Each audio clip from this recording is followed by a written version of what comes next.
तो आज बात करते हैं मुंबई की एक मशहूर गर्ल्स कॉलेज की और उससे जुड़ी एक ऐसी दिल दहला देने वाली कहानी की जो कहते हैं आज भी वहां के गलियारों में गूंजती है।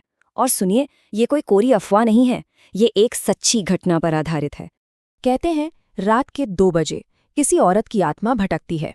अब यह सिर्फ एक कहानी नहीं बल्कि एक चेतावनी है, एक ऐसी सच्चाई जिसका सामना 2 दोस्तों को उस रात करना पड़ा जब उन्होंने इस बात को कह सकते हैं चुनौती देने की हिम्मत की। तो जगह है मुंबई के जुहू में SNDT गर्ल्स कॉलेज।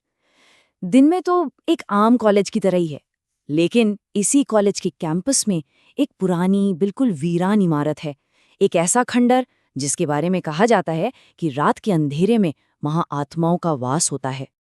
अब इस पूरी कहानी की असली शुरुआत होती है एक शर्त से। हुआ ये कि एक स्टूडेंट ने अपने दोस्त रोहन को इस भूतिया इमारत के बारे में बताया, पर रोहन वो इन सब बातों को अंधविश्वास मानता था, तो उसने मजाक में उस बात को उड़ा दिया। और बस यहीं से शुरू हुई अंधेरे में जाने की एक कह सकते हैं एक जानलेवा चुनौती। तो इस चैलेंज में हमारे सामने 2 किरदार हैं। एक तरफ है रोहन, जिसे भूत प्रेत पर आप कह लीजिए बिल्कुल भी यकीन नहीं था, और दूसरी तरफ था उसका ही दोस्त विशाल, जो इन बातों से बहुत डरता था। तो सोचिए, एक जो मानता नहीं और एक जो बहुत मानता है। दोनों चल पड़े उस अंधेरी रात में उस प्रेत बाजित इमारत की तरफ। और फिर वो रात आ ही गई। घड़ी में रात के ठीक 1:30 बज रहे थे जब रोहन और विशाल ने उस पुरानी वीरान इमारत में कदम रखा। अंदर घुसते ही टूटी फूटी दीवारें और खामोशी को चीरती हवा की आवाज। माहौल ही कुछ ऐसा था कि विशाल का दिल तो बस डर से बैठा जा रहा था। जैसी वो अंदर घुसे ना, एक अजीब सी भारी खामोशी ने उन्हें घेर लिया। हवा में सीलन और सड़न की गंध थी। मतलब सन्नाटा इतना गहरा था कि उन्हें अपने कानों में अपनी ही धड़कनें गूंजती हुई सुनाई दे रही थी। एकदम पिन ड्रॉप साइलेंस।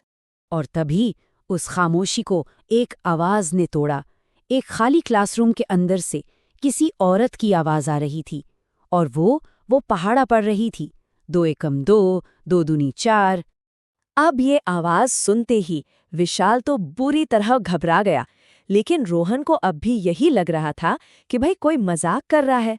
उसे लगा कोई उन्हें डराने की कोशिश कर रहा है, तो वो सच्चाई का पता लगाने के लिए उसी क्लासरूम की तरफ बढ़ गया। जैसे ही उन्होंने क्लासरूम के दरवाजे को छुआ, वो आवाज अचानक बंद हो गई और उसकी जगह एक बर्फीली ठंड ने उन्हें जकड़ लिया। मतलब ऐसी ठंड जैसे कोई सीधे फ्रीजर के सामने खड़ा हो गया हो, जो हड्डियों तक को कंपा दे। उन्हें लगा कि शायद सब कुछ खत्म हो गया है, वो आवाज बंद हो गई, खेल खत्म। लेकिन असली खौफ तो अब शुरू होने वाला था।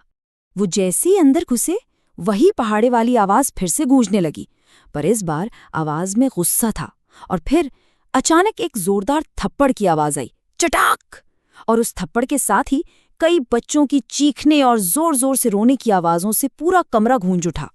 तभी उनकी नजर कमरे के ब्लैक बोर्ड पर पड़ी, और जो उन्होंने देखा, उनके होश उड़ गए। चौक का एक टुकड़ा हवा में तैर रहा था और अपने आप बोर्ड पर कुछ लिख रहा था। और जब उन्होंने वो शब्द पढ़े तो उनके पैरों तले से जमीन ही खिसक गई। वो समझ गए कि वो वहां अकेले नहीं थे। अब ये सब देखते ही दोनों के होश उड़ गए। उन्होंने एक पल भी नहीं सोचा, बस वहां से भागने में ही अपनी भलाई समझी।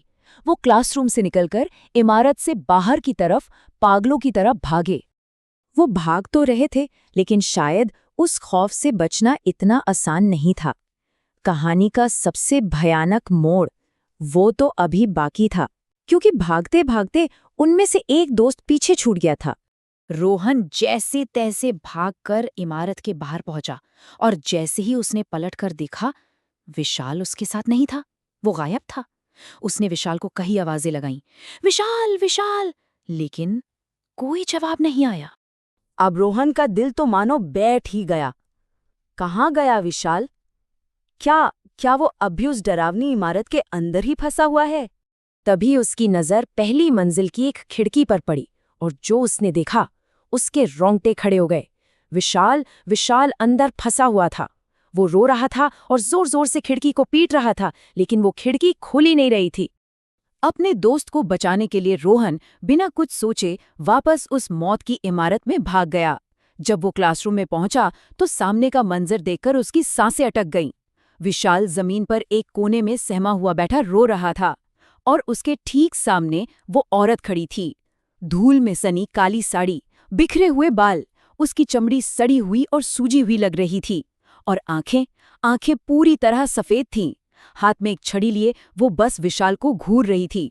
जैसे ही घबराहट में रोहन के मुंह से निकला विशाल, उस औरत ने अपनी गर्दन एक झटके में उसकी तरफ घुमाई। उसके सड़े हुए चेहरे पर एक भयानक पागलपन वाली मुस्कान थी और वो धीरे धीरे रोहन की तरफ बढ़ने लगी। रोहन अपनी जान बचाने के लिए मुड़ा और भागा, लेकिन हड़बड़ाहट में सीढ़ियों पर उसका पैर फिसला और वो गिरकर बेहोश हो गया।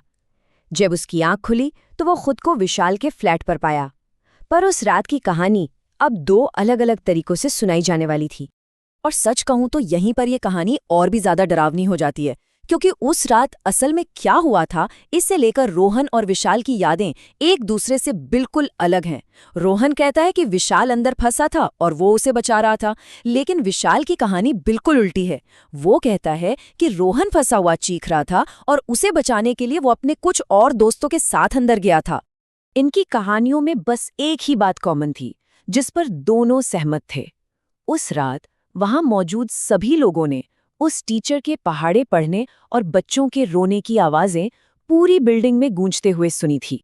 उस रात के बाद जो रोहन भूत प्रेत को मजाक समझता था, उसके लिए अंधविश्वास हकीकत बन गया। उन दोस्तों ने फिर कभी उस पुरानी इमारत की तरफ मुड़कर भी नहीं देखा।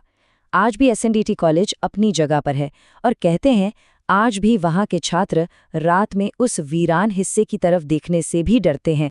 तो सवाल आज भी वहीं का वहीं है, क्या उस टीचर की आत्मा वाकई अपना बदला लेने के लिए आज भी उस वीरान इमारत के गलियारों में भटक रही है, और क्या वो अपने अगले शिकार का इंतजार कर रही है?